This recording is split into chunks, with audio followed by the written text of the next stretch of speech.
Assalamualaikum warahmatullahi wabarakatuh. Kami dari kelompok 3, saya sendiri Sutarni dan rekan saya Ayu Oktaviani akan memaparkan materi pada bagian 6.5, yaitu penyedia layanan primer non-dokter pada bab 6. Baiklah, untuk mengefisienkan waktu, saya akan langsung memaparkan materi pertama. Praktik kedokteran yang menangani peristiwa di mana kunjungan dokter yang melibatkan kondisi medis yang relatif sederhana biasanya digambarkan sebagai pelayanan primer. Para medis layanan primer ini itu melakukan pemeriksaan lebih detail, tidak hanya memberikan solusi tetapi juga memberikan penjelasan rinci kenapa penyakit tersebut bisa timbul. Penempatan pelayanan primer juga akan lebih ke komunitas, masyarakat, dan keluarga. Selain pengobatan klinis, ilmu-ilmu mengenai kemasyarakatan juga ada pada layanan primer. Pelayanan kesehatan primer ini dilakukan untuk menghemat biaya dokter, di mana masyarakat bisa mendapatkan pelayanan kesehatan terbaik.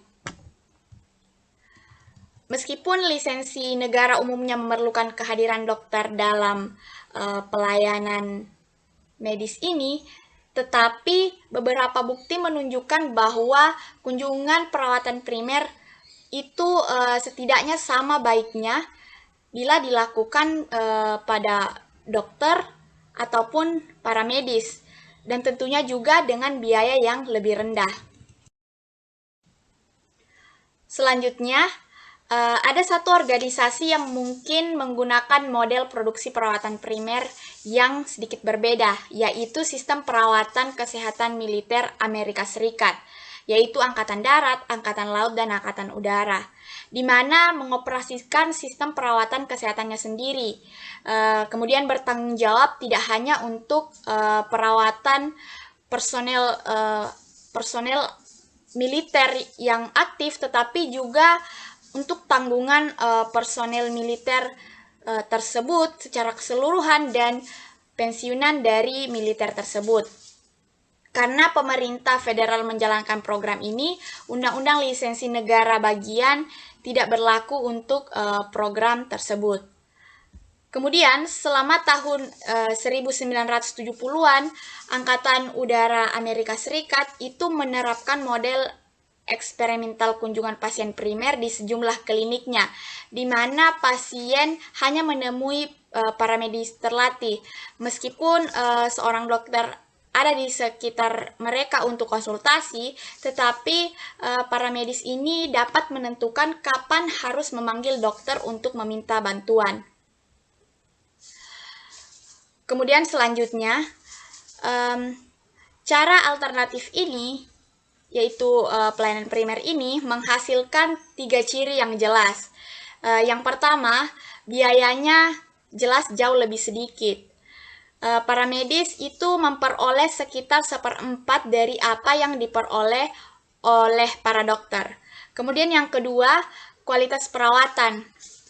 Nah, untuk kualitas perawatan seperti yang dinilai oleh panel dokter yang meninjau catatan medis, itu mengatakan bahwa kualitas perawatan itu setidaknya sama baiknya yang dilakukan oleh para medis maupun oleh dokter. Kemudian yang ketiga, pasien ini akan merasakan senang karena apa yang mereka butuhkan dan apa yang mereka dapatkan itu sama dengan ketika mereka melakukan kunjungan para medis ataupun kunjungan dokter. Sekarang, beberapa negara bagian mengizinkan para medis untuk berlatih di bawah pengawasan dokter yang relatif longgar, tetapi mereka tidak memperoleh izin untuk melakukan praktik mandiri. Misalnya terkait masalah resep obat.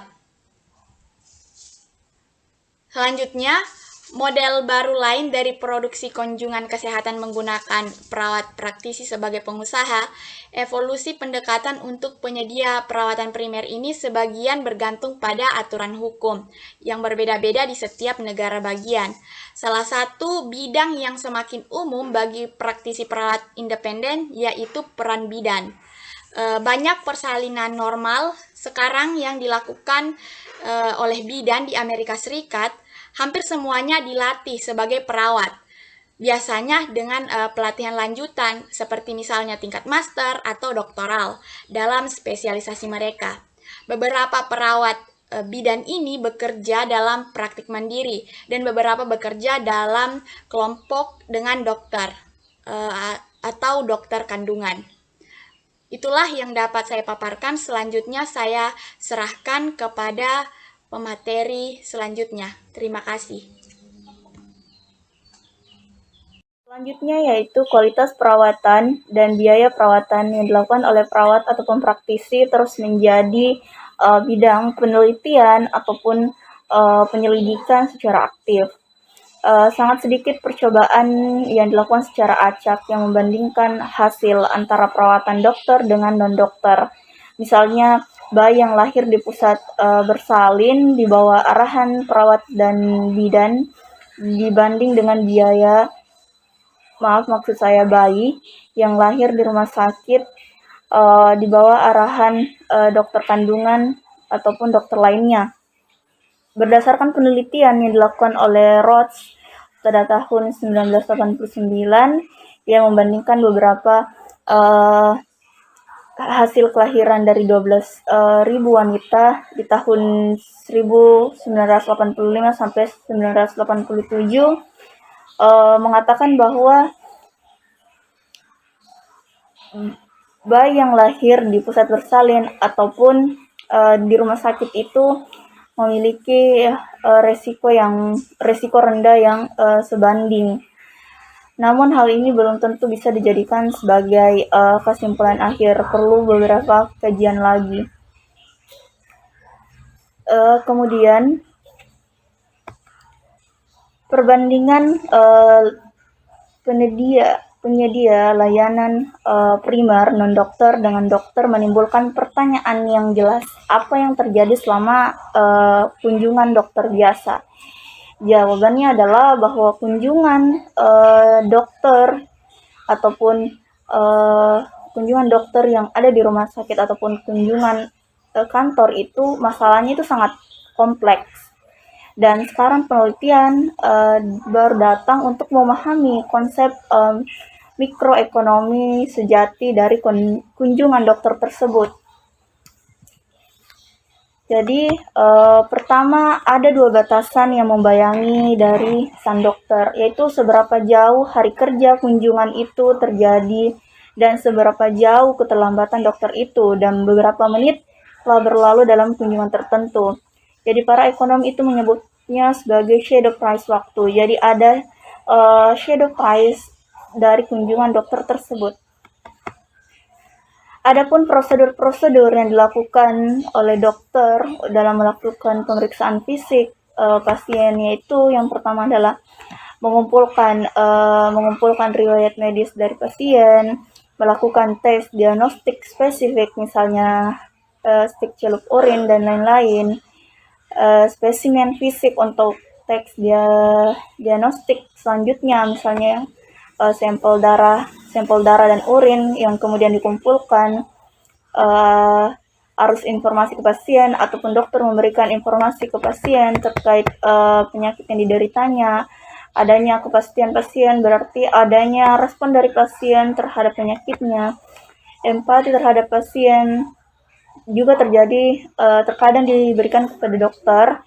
Permintaan pasien untuk tindakan tertentu, misalnya meresepkan obat dan sebagainya. Adapun tanggapan dokter terhadap permintaan pasien, yaitu yang pertama adalah memutuskan untuk mengumpulkan lebih banyak informasi, yaitu tes diagnostik baru. Jadi ada beberapa macam tes yang dilakukan oleh pasien yang direkomendasikan dari dokter tersebut. Terus yang kedua itu merekomendasikan kunjungan spesialis jika penyakitnya itu sudah mengarah pada sudah jelas diketahui dan memerlukan ahli di bidangnya. Yang kemudian menuliskan resep obat, dan yang terakhir adalah meyakinkan pasien bahwa gejala yang sepele itu tidak memerlukan intervensi jika penyakit yang dideritanya itu tidak termasuk penyakit yang berat. Ahli biotika menurut Immanuel dalam penelitiannya pada tahun 1992 mengidentifikasi 4 model abstrak ideal dari hubungan antara dokter dan pasien. Jenis hubungan ini termasuk informatif, interpretatif, konsultatif, dan paternalistik model yang masing-masing bervariasi dengan definisi, tatanan nilai-nilai pasien dan tanggung jawab dokter, serta konseptualisasi sejauh mana otonomi pasien dan peran yang tepat yang dilakukan oleh dokter tersebut. Di sini diperlihatkan juga bahwa apapun bentuk ataupun gaya perawatan yang dilakukan, analisis ekonomi mencoba untuk menunjukkan bahwa respon yang diterima pasien secara sistematis bergantung pada tekanan waktu ataupun harga bayangan ataupun shadow price waktu dokter tersebut. Dalam hal ini, seseorang dapat membayangkan bagaimana pasien dapat dengan mudah melihat kunjungan yang lebih lama dengan seorang paramedis sebagai kualitas yang lebih tinggi daripada kunjungan singkat dari seorang dokter yang sibuk. Secara khusus, munculnya kemajuan teknologi ataupun diikuti dengan perkembangan zaman sekarang, munculnya internet memungkinkan pasien untuk mencari terapi tertentu sesuai dengan kebutuhannya. Misalnya, munculnya iklan langsung dari konsumen oleh perusahaan farmasi kepada pasien, tidak harus melalui dokter untuk mendapatkan obat yang dibutuhkan. Bisa melakukan konsultasi kepada dokter. Namun hal ini juga bisa memungkinkan bahwa adanya kemudahan konsumen untuk mengakses obat yang dibutuhkan, sehingga hal ini juga mengubah pertukaran dokter dan pasien secara umum.